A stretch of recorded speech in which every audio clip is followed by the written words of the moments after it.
C. John Sawyer. Hi, How are you, sir? I'm very well. How are you? So welcome to my podcast, Keep the Vision. Thank you for your time. I appreciate this. Very inspired by who you are as a person, and we are going to get into basically your journey into where you are today and how you got there. But first, before we hit the record button, your dog was drinking some water, right? Now, how does that work as far as being in an RV? You have two dogs, you have your wife. How is that?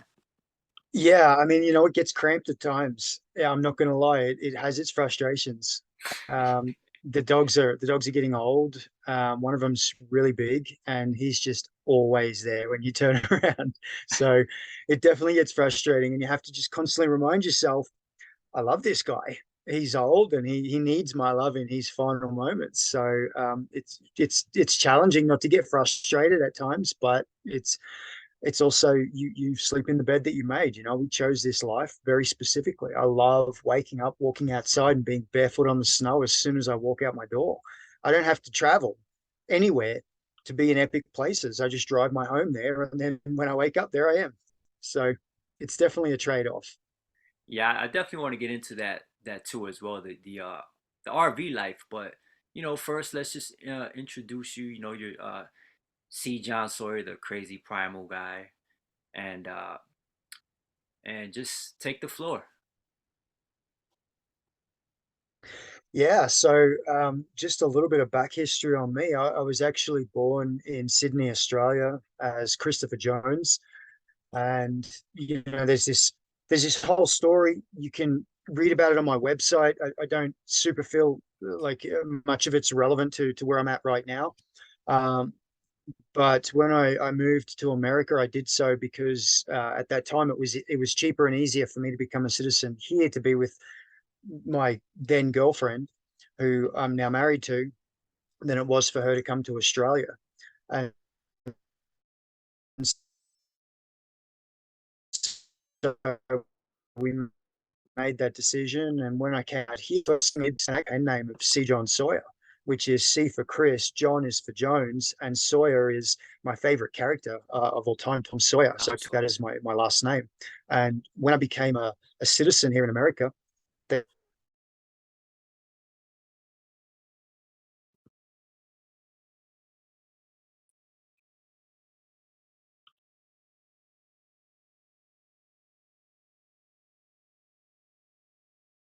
Hello. but C. John Sawyer, this guy's a badass. Why wouldn't I want to be him? Now I kind of lost you there for a minute. Okay. You froze up. So explain your your Tom Sawyer, the reason for the name. You obviously got it from Tom Sawyer, but you kind of cut off there. Okay, yeah, yeah. So I was just saying, when I first arrived in America and I couldn't work, so I published a book, and I published it under this pen name, which was C. John Sawyer. C is for Christopher, John is for Jones, and Sawyer is, my chosen name, being my favorite character, Tom Sawyer from Mark Twain novels. So I chose that when I became a citizen. They gave me the choice to have a legal name change at no cost as part of my citizenship. So I chose to become C. John Sawyer at that point. I had no idea that was even a thing that you can do that for free. Yeah, yeah. Now, They say it's the gift from the American government to you. now, were there any stipulations behind that, or you just this is I all mean, I'm free? sure they checked with the Australian government to make sure I wasn't running from anything. I, I So was uh, I was here legally, all that. so you came to the U.S. to be with your girlfriend, now wife, Yeah. right? How many years ago was that? That was in 2016, started 2016. So it's been a while. Okay, okay. So 2016 was that about 7 years, and you've been in your RV this whole time, or you've been stationary? Yeah, so when I first got to America, we were living in an apartment in Long Beach, California. Was there for about 12 months, and Then we decided to start our own coaching business together, and cost of living was just off the chain. So we sold up everything, moved out of our apartment, and bought an RV, and we got on the road. And we did that for about 18 months initially. And then we kind of landed in Florida, and we were on the Gulf Coast of Florida, just north of Tampa. And we bought a home there, which was fairly close to my wife's sister. And she actually passed away a couple of years ago. So we there was nothing else really keeping us in that area. We weren't in love with the area, didn't really like the swamp or the humidity. So we sold the house, bought our next RV, and got back on the road. And we've been doing it for about 8 months now, second time round. Have you visited all the states yet? I am 7 states short of all the states so far. Is So I'm Alaska getting there. is Alaska one of them, or Alaska is one of them, definitely. Um, the Dakotas, north and south, a little bit of the Upper Peninsula, so Minnesota and I think Idaho. hmm, No, no, I've been to Idaho, Indiana. what is your least favorite state? My least favorite state, I'm gonna say Kansas. And if you're from Kansas, there's no offense. It took Yeah, me about 3 years to drive across Kansas one day. That's what it felt like. It's just forever it's long and flat, and I did not enjoy it. So a whole lot of nothing. yeah, All right, I'm cool. sure. So, as thank you for sharing that because I've always been fascinated by like RV living, of the van life of people who just live in their vans and they travel across the country. They have nothing holding them back. They just live, I guess, a life meant to live, right? A life meant worth living, a life worth living, right? Yeah, I mean, don't get me wrong. You have to be prepared. It has a lot of challenges. It's not an easy way to live. There are a lot of things to consider and factor in, and you've got to be handy. If you're not handy, you're going to spend a lot of money because you need to be able to fix stuff on the fly, and if you can't, you got to pay someone to do it. So, it can be a very hard way of living, but it is also, like everything that challenges us, very rewarding. Okay. And are you living in an RV park or you just park it somewhere and how does that We work? we we do both. So at the moment, we're in an RV park. We're in the mountains in Colorado at the moment. So it was literally below freezing, like below 0 Fahrenheit last week, and there was no way we could have been off grid. Our RV's not entirely set up for 4 seasons, so it would have just chewed through our propane overnight, and it wouldn't have been cool. When we're in an RV park, we can plug in, we can use electric heaters and things like that. So water lines don't freeze because we have a heated hose, and just stuff like that. So things to consider if you are about to anticipate a big freeze. You come out of the woods and you get yourself into a place where you can plug your RV in. I mean, I'm here in New York, East Coast. I have my child and my wife. I'm just living here. I can't do much vanning now, unless Sure. when my child gets older. But anyway, let's get to back to Australia. What was life like in Australia? I know you said you were in the army, but um, you didn't tell me that. I read that. Uh, Hmm. so what was your upbringing like in Sydney? I was there for the first 7 years of my life, and then we up stumped and moved to the Sunshine Coast of Queensland. Um, Life was pretty normal. Like, I mean, there's really not that much to talk about. I've, like everybody, I've had my fair share of childhood trauma, and I've processed through that, let that go, and I look back and I enjoyed my childhood. There's nothing really in the closet that you know I need to remain funny about or hidden from. My parents, they separated when I was 7 years old, and that really didn't mean that much to me at the time. Um, I just had a typical Australian upbringing. We were barefoot, we were on the beach, we just did what kids did. Played cricket in the park and avoided being swooped by magpies. What is that? Magpies, they're a bird that during the springtime they have babies in their nest, and they are savage at swooping. And every Australian kid knows something about being swooped by magpies. Actually, I think I saw a video of a kid trying to get swooped by a big bird. Maybe it was one of those. But Yeah, they're a black and white bird, and they are considered a bird of prey. So when they swoop you, they take chunks out of your head.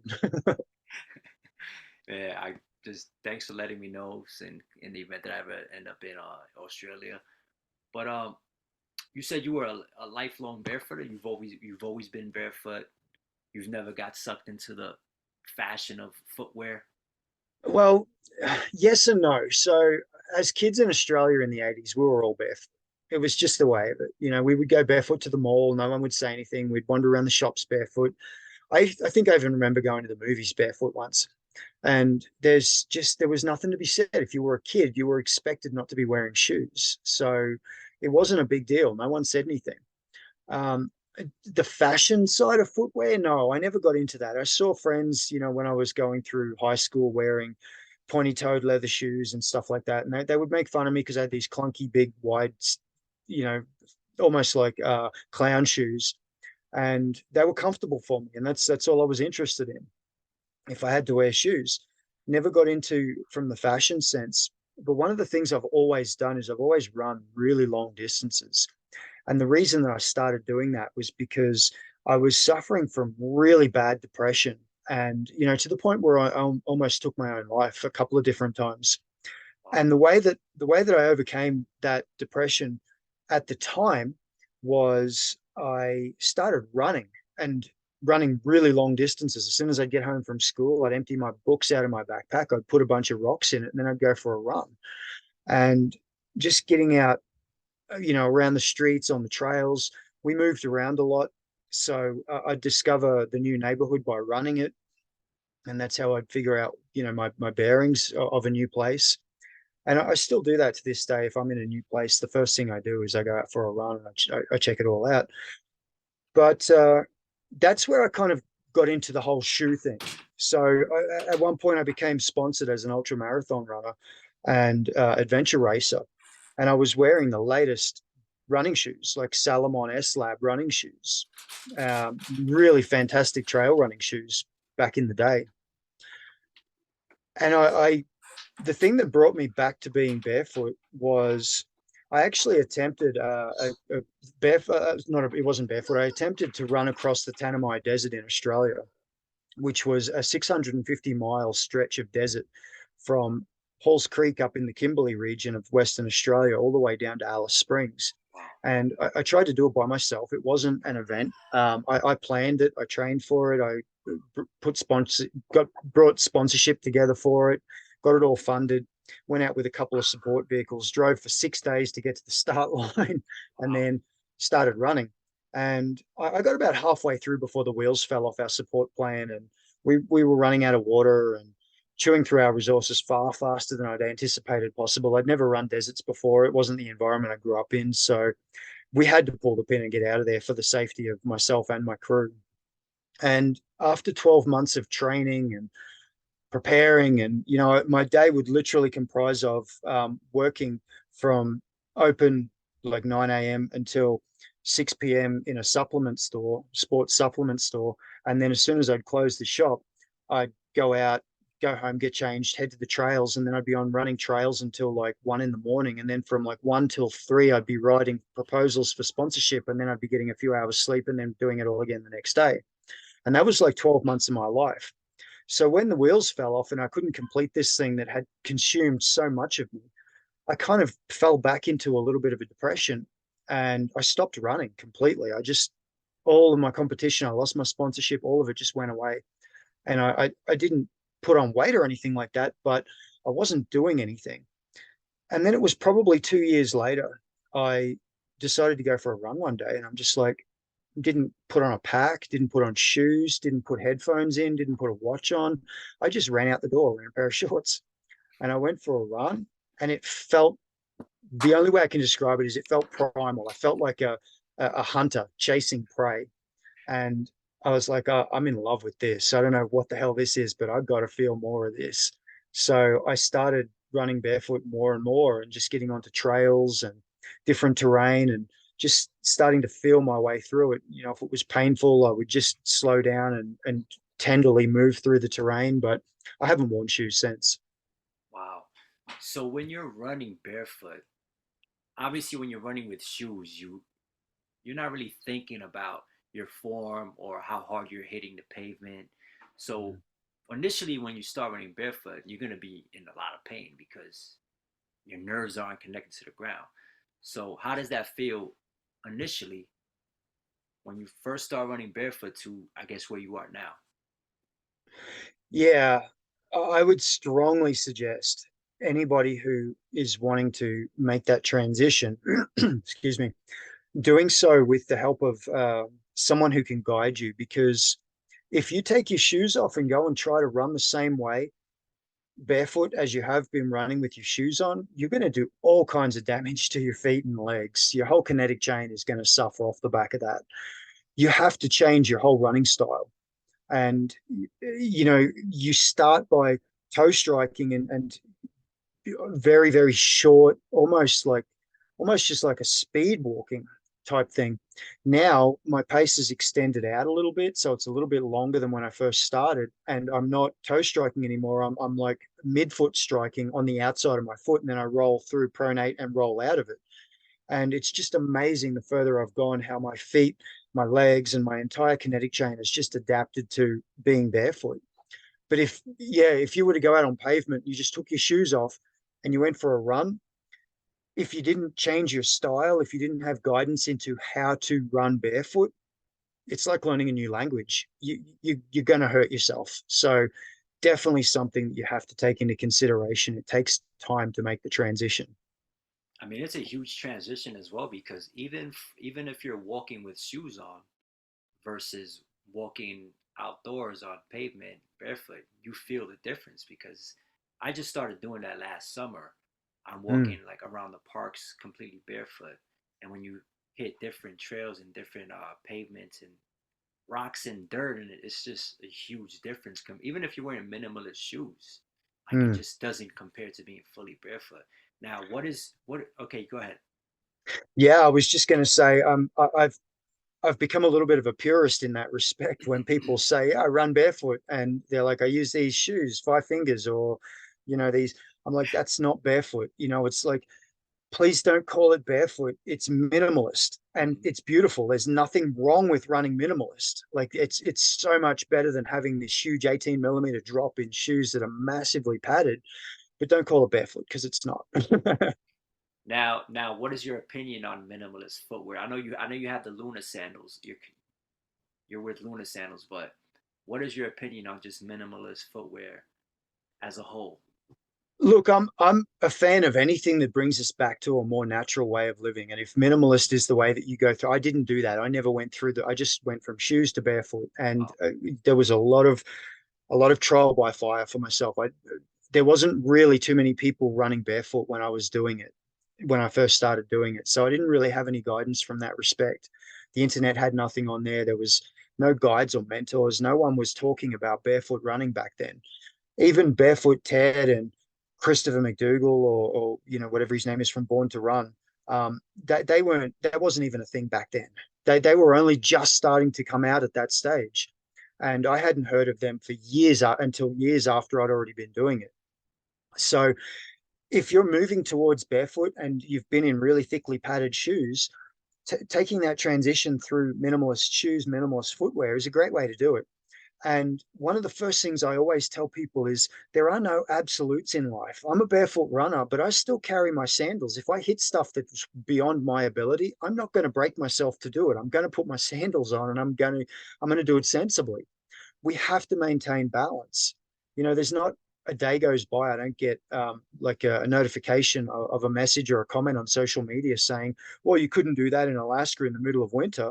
And I'm like, probably couldn't, but why would I choose to try and do that? Like, I'm going to wear something on my feet to protect them. It's this lifestyle is about listening to your body, listening to what's happening on the planet, feeling the environment. And when you recognize that the stimulus overload through your feet is too much, you've got to put some layer of barrier between yourself and it. It's common sense is not so common, but it is essential in a primalist way of life. agreed, agreed. I mean, you are doing the barefoot thing in Colorado. It can't be too far off from Alaska, you know. But anyway, excuse me, my wife just walked in. Okay. But so you're an ultra runner, right? hmm When you got into ultra running, was it always in barefoot fashion? No, no. So I first started with running those Salomon S Lab shoes. You mentioned that. Yeah, so they were the latest and greatest shoes that all trail runners were wearing at that time, and I wanted to be a part of that. So thankfully, they had a wider toe box than most shoes, and I didn't get my toes too crunched together. But I did notice that, from running in shoes, my big toe was starting to turn in. Like almost everyone who wears restrictive footwear, you have your big toe starts to cross over. Didn't go into a hammer toe or anything, but I was starting to get a bunion. And that's completely gone now. It's totally from being barefoot and training my toes back out with toe spreaders, and I actually put rocks in between my toes, which is really cool. Um, I've trained my toes back out, and there's a series of exercises you can do to strengthen that big toe muscle back out, and it completely removes the bunion. A bunion is literally the bone as the toe is pulled. That's what's happening. It's the bone has to go somewhere. And you know, a lot of people are getting bunion surgery, but they're Yeah, I still know. wearing pointy toe shoes or shoes Yeah, that don't support the foot. Yeah, go ahead. my stepmother, she had surgery for a bunion. I know she's probably not going to listen to this, so I feel safe sharing this. But her name's Judy, and I actually started calling her Bunion a Judy. I was like, I'm starting to get a Judy on my foot. Did you inspire anyone around you to live a barefoot lifestyle? Yeah, I got my wife into some lunar sandals. I don't know if I inspired her to barefoot. I think she probably would have taken that path anyway because she's pretty connected to nature. But Um, in terms of friends and family, I don't know. I think people just look at me with an odd sort of curiosity. I think it's the strangers who were already on the fringe who are the ones that are being the most influenced by the way I choose to live. Okay. All right. Now let's get back to your ultra running career. You said you're a sponsored ultra marathon runner, hmm right? Now, obviously they organize events. How many have you done, and what's the longest distance? Is ultra running anything above? Is that 100 miles No, so an ultra or marathon is anything over the marathon distance. So okay? marathon is 26.2 miles or 42 kilometers. Um, so anything that you go greater than that is considered an ultra marathon. Now, there's some debate. You get the purists that are running ultra marathon who will say an ultra doesn't begin until 33 miles or 50 Ks. And even that, a lot of people don't consider a true ultra marathon. You have to be at like the 50-mile mark to be considered a true ultra marathon. I'm not so fanatical about that. Running's running and it's all beautiful. Yeah. Um, so I've, I mean, a lot. I've been doing it for 20 odd years. Um, so like 5 years in shoes, 15 years barefoot. And I would say, in terms of the true benchmark of ultra marathon, the 100 miler, I've done between Australia and here 8 of those. My most recent was January last year, was the long haul 100 in Florida. And I finished that in just a touch over 24 hours. The longest I've ever run was when I went out to Cocodona, May last year. It's in Arizona. It's from Black Canyon City to Flagstaff. It's 250-mile ultra marathon. Wow. I didn't finish the race. I was living in Florida for 3.5 years leading into it, and I had no idea what I was encountering when I went out there. I really didn't have any way to prepare myself for what I was about to encounter. Running at altitudes above 6,000 feet, running in the desert, scorching hot during the day, freezing cold overnight, and just going for days on end without sleeping and not eating properly. I just had no idea what I was going to encounter. So I got to 167 miles when I pulled the pin on that. And I went through a lot of mental, I guess, anguish is the word. I had to face myself on the deepest of levels. I collapsed. I was a screaming heap. I was ready to quit. And none of that forced me out of the race.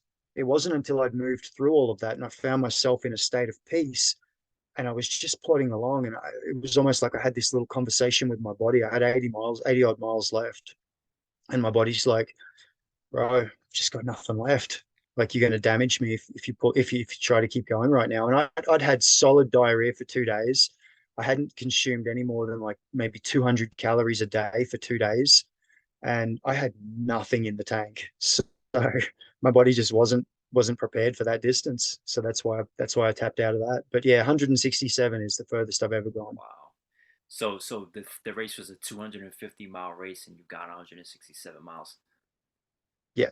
How does someone sustain that? How does someone finish a race like that? Now that you're a little more knowledgeable in the subject in ultra running in the sport, how does someone sustain something like that? Look, there's a couple of ways. Strategy is a huge player. If I was I'm not doing that race again this year. I'm doing the Sedona 125, which is the back end of the same course. So it starts in Jerome, the historic city, and it runs all the way up through up the Coconino Plateau and then up over Mount Eldon and then down into Flagstaff. So it's the last 100. It's basically the second half of the course. So I'm doing that this year. How do you prepare for it? Strategy. So if I was going to do the whole 250 again, the way that I would run that now is I would break it down, and instead of trying to get in a 3 or 4 day finish, which is what I was aiming for, and not giving myself any sleep window, I was literally 30-minute naps for 4 days on end here and there. I would take the full time and I would run, like 50 or 60 miles a day. And then I would give myself a decent 6 hours sleep of a night. You wake up sore, but you're awake and you're alive.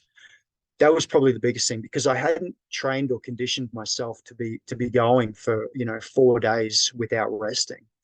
So that was probably what impacted my body the most. So strategy is huge, I think.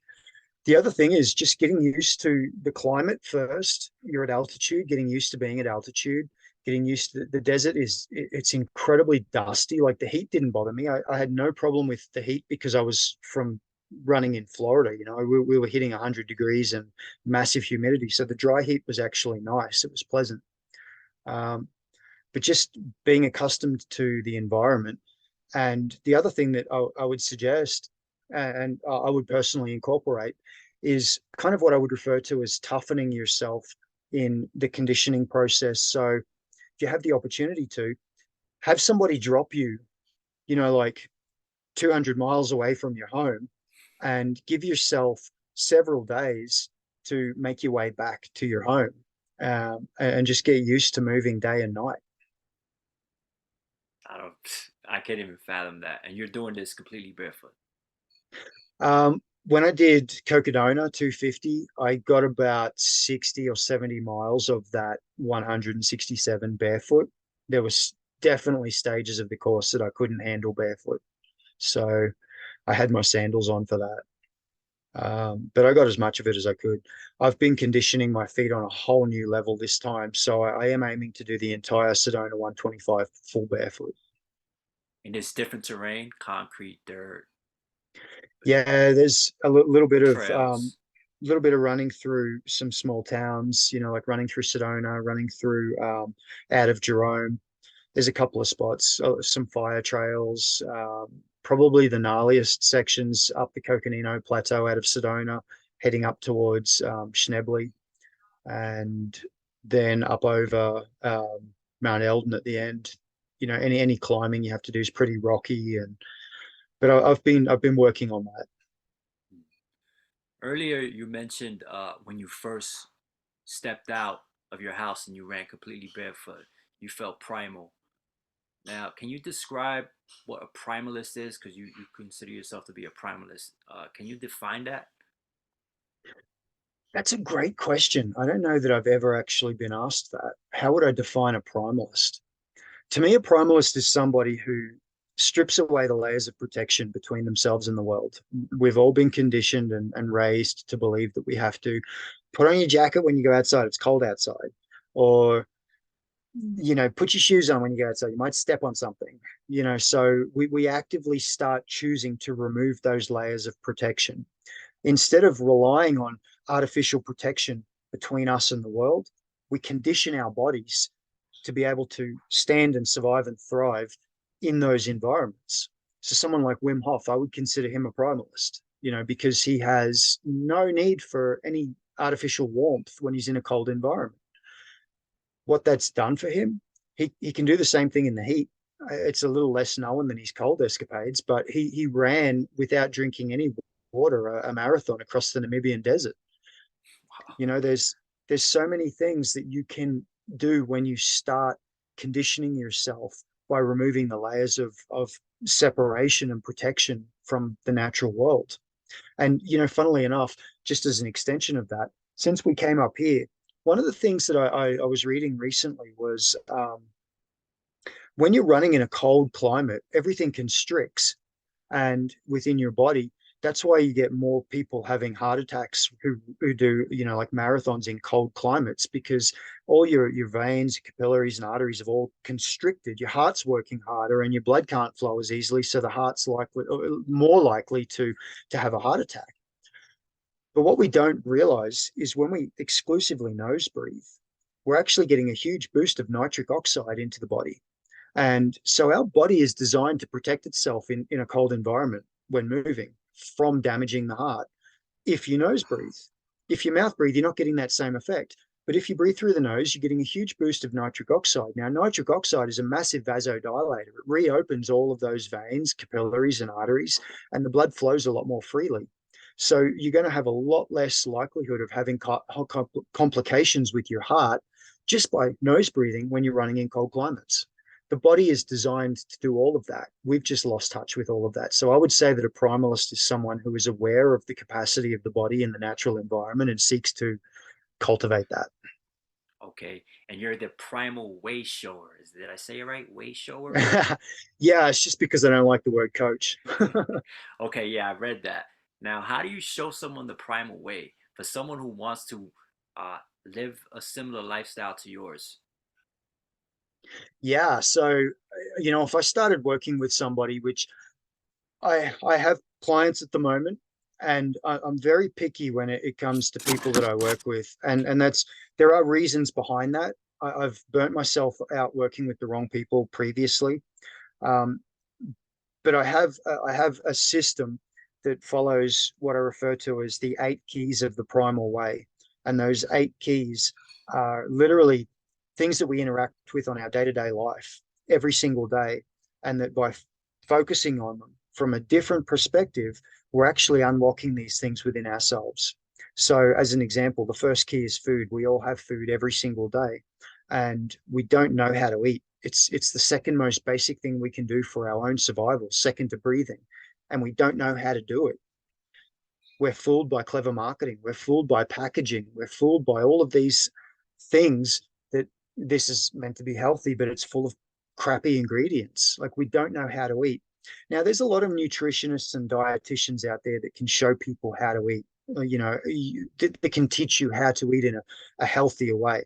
I don't approach it from that physical aspect. I approach it from the mental and the emotional aspect. What are you thinking before you eat? What are you thinking during eating? And what are you thinking after you've eaten? And then the same thing with feeling. What are you feeling before you start eating? I want to know.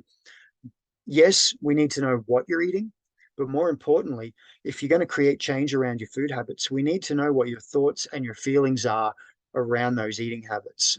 Because without that, you've got no map of being able to change anything.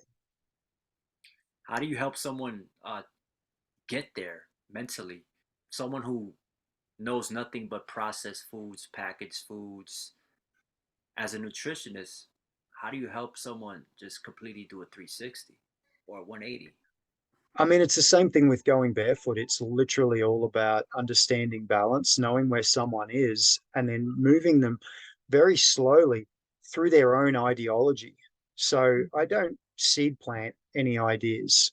I ask questions, and those questions open doors for people. And as those doors open, they get the ideas themselves. It's like that movie Inception. The most powerful idea is one that you have come up with on your own. I could give you an idea and your mind can reject it straight away and it won't stick. If you want the idea to stick, you have to come up with the idea. So I just ask you the questions and then you start to have the realizations. You open up to the idea that there's something different out there. Okay. And for someone living in an RV, what is your nutrition like? What are you eating? I mean, we've got very limited space in the cupboard, so there's very, very limited or almost no processed or packaged stuff. Everything that we have is whole, live, growing food. It's people would call it superfood, like kale's a superfood. No, kale is food. Everything else is food type crap. Bananas, it's food. It's not a superfood. There's no such thing as superfood. We call it a superfood because it has these amazing health benefits. That's what real food is. Like we knew that right from the start, and we've just lost touch with that. Well, it's also a marketing ploy too. You add superfood in front of the packaging, or organic, or non-GMO, all that, Exactly. all that other stuff. I want to take it back a bit to like after you left the military, and Hmm. I read that you kind of hit a state of self-sabotage, and that kind of propelled you to basically leave everything and just go study. And you were studying I don't know if I'm saying it right, Vajrayana Tantric Buddhism. Hmm. And Yeah. can you talk about that as far as like the inner fire and the shamanic plant medicines, etc.? Yeah, definitely. So a couple of different pathways there. So the inner fire stuff's really interesting. It's again referring back to Wim Hof. It's what he has kind of touched on with what he does with the Wim Hof method. Um, when you're looking at it from a Tibetan Buddhist practice, it's what's known as the six yogas or the six dharmas of Naropa.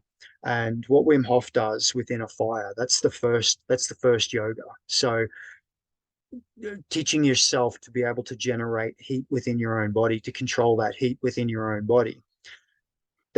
That's literally the first step towards this multiple process within yourself of totally mastering yourself as a being in life in the world. So instead of just getting the information from the Wim Hof method, which I did. I studied. I did his multiple courses through him, and it's amazing what I've learned from that. But that just I wasn't content with letting that sit there. I needed to know how he learned that, and I needed to know what that involved, and then that kind of opened up this whole thing of Vajrayana Buddhism and the yogas of Naropa and going into other things like the illusory form yoga, sleep yoga, dream yoga, and just expanding all of this into true self mastery. Like we have this super advanced piece of equipment right here, this human body. I refer to it as the most advanced technology in the universe. Look at what the body is capable of. Yeah. And we're driving it around like it's a shopping cart. We have no idea of what it's capable of. We're only just scratching the surface. So that's why these paths are so fascinating to me. And then, with shamanism and the shamanic paths, that was probably one of the things that really brought me back into all of this work because after I got out of the military, I was really stuck. I was self-sabotaging. I was drinking way too much. I was not committing to anything, and I was entirely lost in my life for quite a period of time. I was on strong antidepressants. I wasn't treating them the way I should have. I was missing doses. I was drinking with doses, and I was having a really hard time. So, I when I met my now wife, she told me at one point, we were right on the rocks. I had moved to America at this stage, and she said to me at one stage, "You have to sort something out, or it's gonna break us." And thankfully, at the time, I was working for a company, and the owner of the company said, I went and spoke to her, and I said, "I'm really stuck. I don't know what to do." And she's like, "Well, I know a guy who runs a men's circle, and you should join up with them." And she gave me his contact details. And I had no idea what I was getting myself into. She's like, "They're actually meeting this Friday night." I'm like, "Cool." So I was thinking I was going to go and sit in a circle and talk about feelings, and that was that. And I get there, and he hands me this, like this medicine, this plant medicine. I take it, and then all night I'm in like in the universe. I'm in journey space and taking sacred plant medicine. So I'm on this full shamanic journey. And the next day, everything was different. I'm just like, oh, wow, I need to do this again. I need to know where this goes. Like, I've just gone down the rabbit hole. And that's what opened up everything for me. It's what healed a lot of the traumas from my military service. It healed, helped me heal my depression. It basically gave me permission to write a whole new life for myself. And that then expanded into all these other things that I've been learning about. These plant medicines, what are they exactly? Do you like the one plant that you said you were this helped you basically let go of everything in the past and basically, like you said, rewrite a whole new life?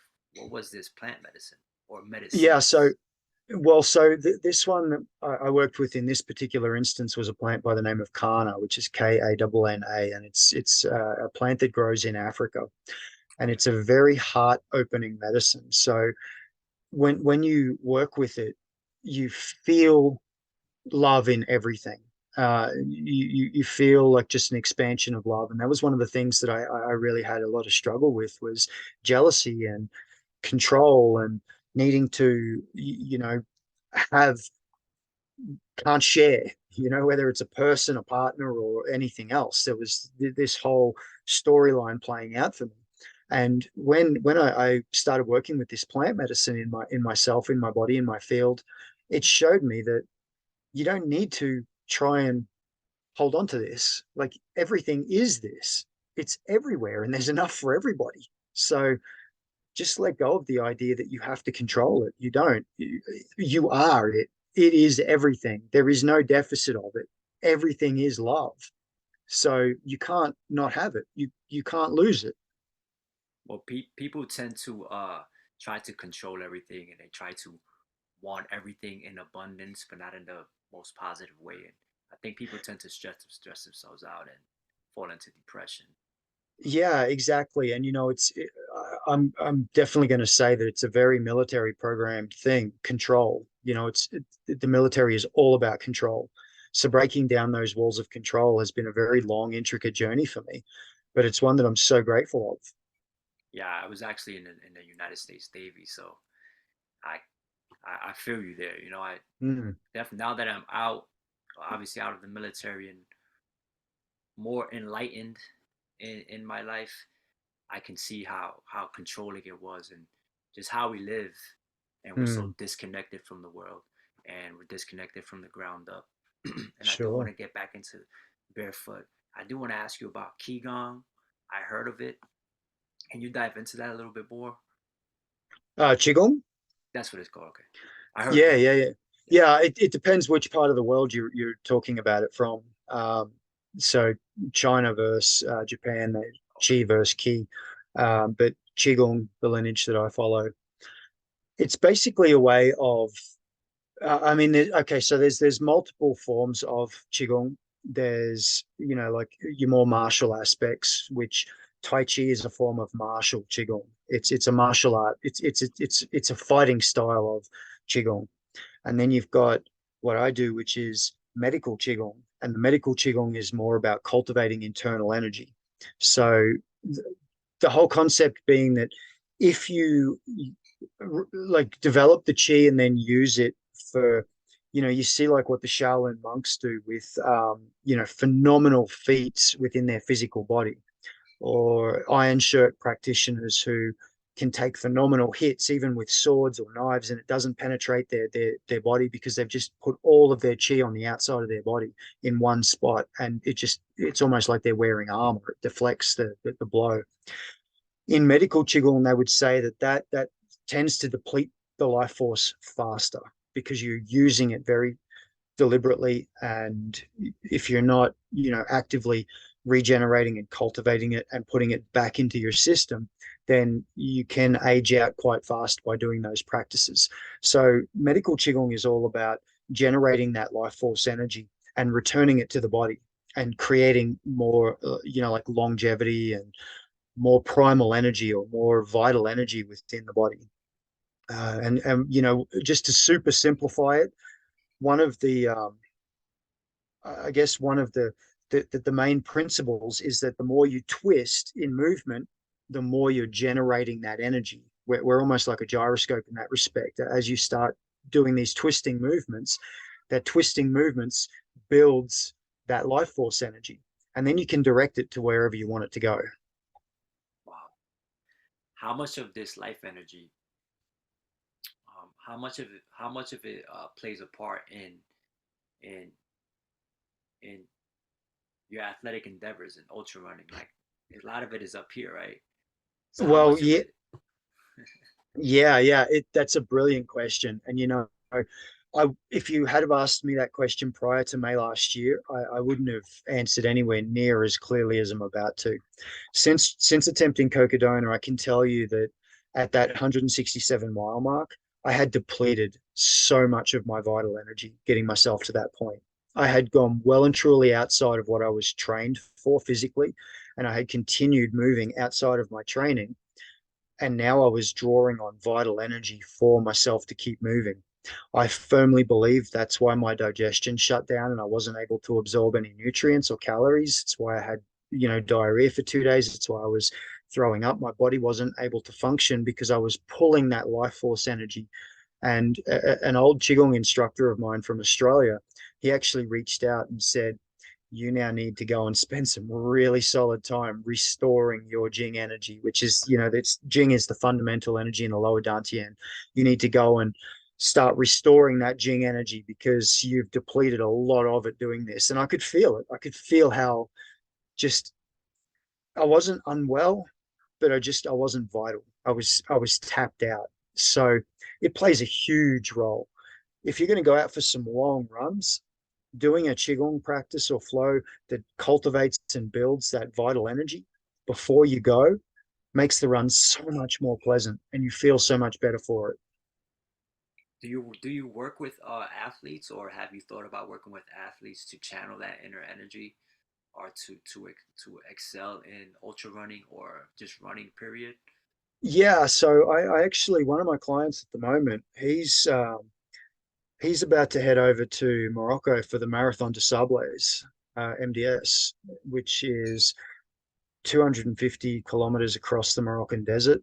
Wow. So I've been working with him in that respect. Yeah, getting him on board, bringing the qigong practice into place. He's actually working through those 8 keys I was telling you about it, the primal way. But yeah, definitely. I could imagine how powerful that energy is when you're like at mile 199 and you're about to hit mile 200, and you got 50 miles left to go. How much of that energy has to be channeled into it? But Definitely. let's get back to the barefoot lifestyle. Now, obviously, in today's day and age, we wear thick soles, we wear pointy toes. We're so disconnected from the ground. Um, can you explain the physical benefits of just being connected to the ground, not just physically, but also spiritually, what it does to your body as well as your spirit? Yeah, I love this. So this gets me really excited. When we go barefoot and people say, I can't go on that terrain, it's too rocky or it's too cold or it hurts. I always say that what you're feeling as pain is actually information. And it's your body is receiving information from the environment you're in. Now, the analogy I use is if you go to a different country and you don't speak their language and someone comes right into your face and starts screaming at you, it's going to almost feel painful. That's what's happening when you're barefoot on the earth and you haven't brought yourself to the point where you can understand that almost language of the earth. So you your body, your mind, your nervous system is interpreting that as pain. Now, the further you go with it, the more you start to condition it. You don't feel it as pain anymore. You feel the sensation, you feel the feedback, but it's information. You're starting to feel it as information, and then you go even further with it, and that information starts making sense, and you start being able to feel what's happening in the landscape around you. Now, I would say that our health, our wellness, our vitality, and our connection in life is reliant upon us feet on the earth. And that's why the human race, I'm going to go right on a limb here, is as sick as it is, because we have removed ourselves from that. We don't connect with the earth at all. We just don't. We protect ourselves every stretch of the way, every step of the way. We protect ourselves. We're wearing thickly padded shoes. We're not allowing that electromagnetic energy from the earth to flow into our body. The earth is a giant battery. We're little batteries. We're going to get that charge from the earth. Now, I know a lot of people who laugh and quaff at the idea of earthing or grounding and call it quackery. There's no science behind it. I call bullshit on that. There is science behind it. You just haven't put the studies in place yet. It's there. People who have had all kinds of illnesses have healed themselves by just simply getting barefoot and walking slowly on the earth and doing some breathing. So it's absolutely essential to our health, our vitality, and our connection to have your feet on the earth. And you mentioned about, you called bullshit. You said there's no studies and stuff, but the footwear industries, there's so much money in it. Why would they want to push something such as crazy as being barefoot? It's You like, know, it's something like an $80 billion a year industry, the uh, footwear industry.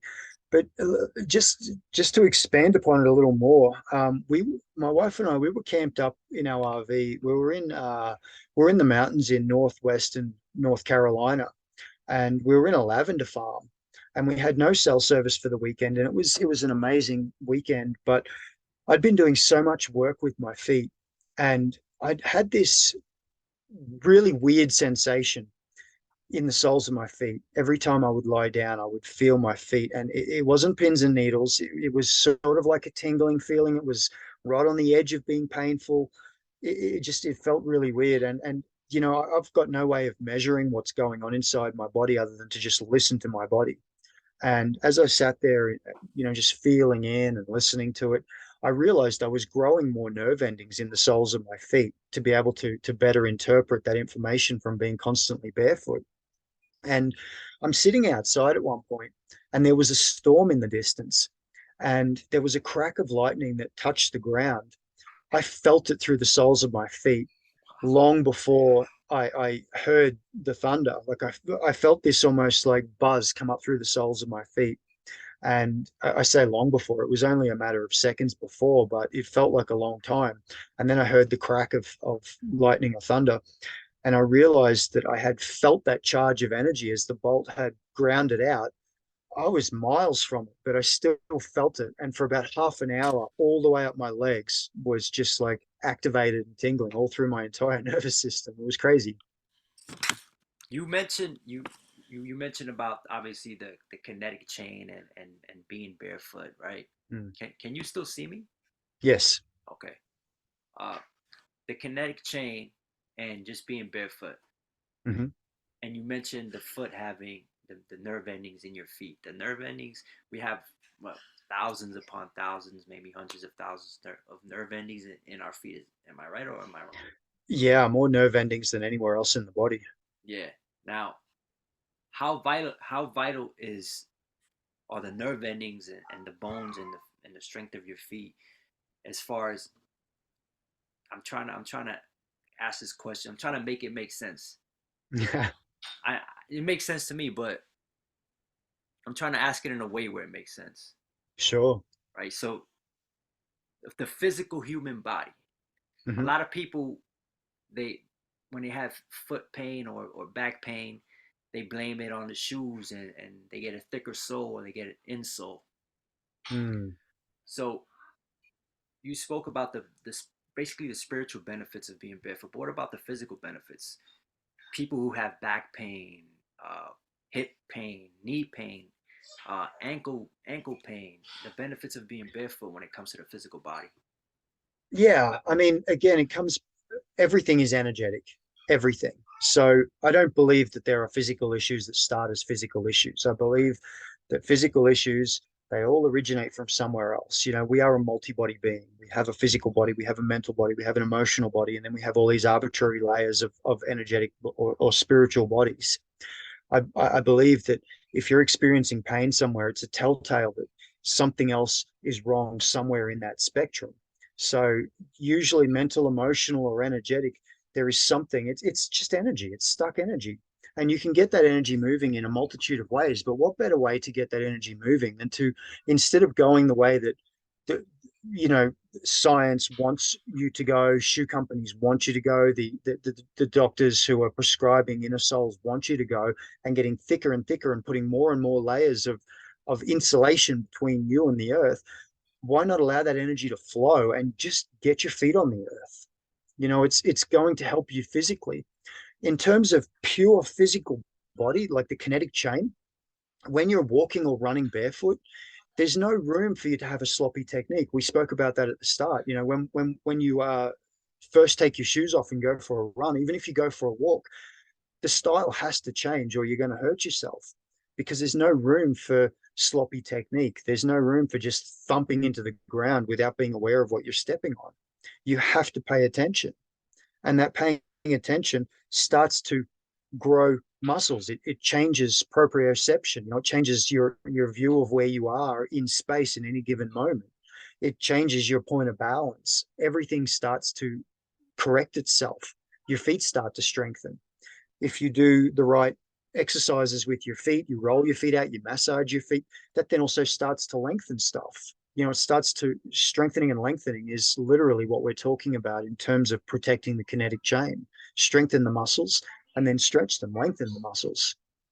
It's funny you mentioned that because ever since me and my wife we've been barefoot, uh, barefoot or just wearing minimalist footwear, we Mm-hmm. notice our our old shoes they don't really fit us anymore because our feet have stretched out, they're more Yeah, suede, and now we're wearing shoes that complement obviously our feet. sure. But let's get into your business, what you're venturing into, the Barefoot Revolution, your website. Can you talk about what you're doing as far as that goes?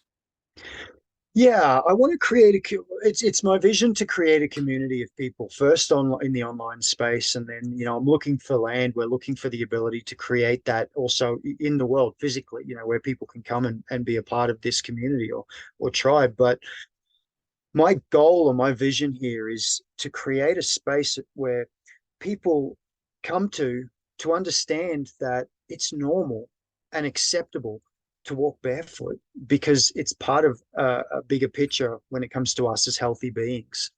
And there's so much negativity out there on social media and in the real world. You walk into a store or something like that, you don't have to put gloves on to walk into a store. This is one thing that really grinds my gears, so to speak. You don't have to put gloves on, even though everybody's touched the handle. They've been picking their nose, they've Yeah.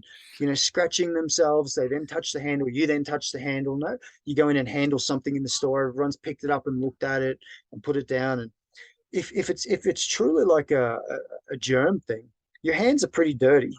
So if I don't have to put gloves on to go into a store, why do I have to put shoes on to go into a store? The soles of my feet are not going to be any dirtier than what the soles of a pair of shoes are. And that should be on me, not on the shop owner. If I can wear shoes that have been out in the streets of Manhattan into your store, why can't I wear my bare feet into your store that have been out on the streets of Manhattan? There's no difference. It's crazy.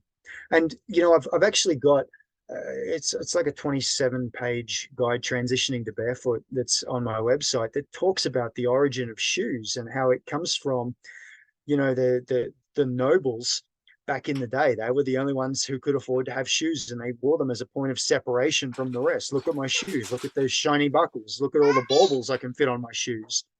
And when the war started, people were required to work in factories who normally wouldn't have had jobs, and they had money coming in, and they wanted to be like the wealthy. They wanted to be like the royals. So they started buying shoes, and hence the shoe industry started booming. And it wasn't until the 60s, when the hippie movement happened, that we came to this whole no shoes, no entry, smelly hippie, dirty hippie. Prior to that point, it was still acceptable to either have shoes or not have shoes on. And we've just kind of brainwashed ourselves. So Yeah, my community is about showing people that despite all that negativity, there is a space where you can come, where you can learn, it's not just about being barefoot, it's a full primal way of life where you can start connecting back to nature and the elements of the world. You can start learning how to stand more powerfully in those elements for your own health, vitality, and connection, but so you can be more playful as well. You go outside, you're not as encumbered by all these layers of separation between you and the world. So we support one another. We, you know, uh, do do learnings and educational stuff, and but it's also just the support and showing you that it's completely normal what you're doing. How do you reach a non-believer? Like how do you pitch if you pitch that's if you want to choose a better word. How do you sell it to a non-believer? There's so many I people don't. who are just okay. I don't. I'm not interested. Like if somebody comes at me, look, everybody is entitled to their own opinion, and everybody is walking their own path. Everybody is a unique viewpoint of universal energy. That's what we are. There's 8 billion people on the planet, give or take. I don't believe that that means there's 8 billion individuals. I believe that that means there's 8 billion different viewpoints of universal energy experiencing itself in 8 billion unique ways. And that's all it is. And that so there's nothing to say that the way I'm doing things is right and the way someone else is doing things is wrong, or that the way someone else is doing things is wrong and the way I'm doing it is right, or whatever, vice versa. It doesn't make any difference. Whatever you want to experience for yourself in life is completely legit. You experience life on your terms. If you want to or are curious about experiencing life the way that I experience life, which I'm not going to lie is absolutely effing amazing, then come and talk to me. But if you're dead set against it, I'm not interested in trying to convince you of anything. That's the way I handle it. I just tell them take your shoes off and see for yourself. Yeah, let the magic talk to you. Take your shoes off and go and feel the earth. Go for a run. You're I gonna. was No one needs to convince you of anything. The world will do it. because you really do feel it. I mean, whether you're aware or not aware of the spiritual connection to the earth, you're going to feel something. You're going to feel some type of energetic charge, like you said. Yeah. And for me, it started with uh, training, physical fitness. You run barefoot. I started training barefoot, like lifting weights. Everything requires power from the ground up, Yes. whether it's combat sports, uh, running, lifting weights, and I noticed a huge difference in my form. Obviously, it's just like running technique. You have to change your form because now you're Hmm. barefoot, Yeah. and so I've been transitioning. Obviously, purchasing more and more minimalist footwear because they're not letting me in the store barefoot. So, but whenever I do wear actual shoes, like with the constricted toes and the soles, I do feel it everywhere. I feel Mm. the disconnect. I feel it in my back, in my hips, in my knees. Not necessarily pain, but like you said, that energy. Yeah. And I always say the difference between me as a barefooter and you as someone who likes to wear shoes, not you, but if I was talking Yeah, to someone, you as someone who likes to wear shoes, is I don't care that you like to wear shoes. It doesn't bother me. I'm not judging you for wearing shoes. Like that's the difference between people who embrace the way we live and people who don't. It used to be the thing with tattoos. The difference between people with tattoos and people with those without is we don't care that you're not tattooed. So stop judging us. Like yeah. I don't even care if you judge me these days. I'm beyond that. If you want to judge me, go right ahead. That doesn't say anything about me or the way I choose to live. It says a whole lot about you and the way that you choose to live. Maybe if you are judging people like us, you need to take your shoes off and go and experience life. You need it. You need it more than the rest of them. Let that judgment slip away. Well, Find a more peaceful route through the world. a lot of society, or most of society, is so one track minded. They're simple minded. They're listening to a TV screen or Yeah. a doctor or whatever the case is, and the human body has the ability and the power to heal itself, Yeah. whether you're living a barefoot lifestyle or you're eating real food, Hmm. unpackaged whole foods, food from the earth, Yeah. the same way you get your energy from the ground. Now, are you staying in Colorado? Is that where you want to grow your community? Obviously, you want your community to grow, but Yeah, I mean, it's definitely one of the stronger contenders of everywhere we've been so far. So somewhere in this area, I think they call it the Greater Circle, which kind of involves all the way out Mesa Verde, Arizona, up through Colorado and down in through northern New Mexico. So I'm in love with the high desert. I'm in love with the mountains. I love snowy winters. Um, I love altitude. So this is definitely a really strong contender. okay. Well, what advice do you have for someone? I know we did the transitioning from to become a barefoot runner. What advice do you have for someone who wants to transition into just living a barefoot lifestyle, just living a life of fulfillment from the ground up? Yeah, just recognize that your path belongs to you, not to your parents, not to your partner, not to your kids, not to your workmates. Your path belongs to you. You have to walk it. You have to be answerable to yourself. You have to be the one that falls asleep with your own thoughts of a night. So, with all of that being said, if you have spent your life trying to please other people, then you're going to live a half life. And if you've spent your entire life in seriousness, and I can say this from experience from the first half of my life, from my time as Christopher Jones before I became C. John Sawyer, if you are too serious in life, you are wasting your life. Take your shoes off, go out and just dance and play and run and be a child. Just feel the world the way a child feels the world. And you're going to start to see the world through those childlike eyes. It all connects. Wow, that was powerful. And it's true, we are all connected. C. John Sawyer, can you tell the good people where they can find you if they're interested in your services and just everything you have to offer?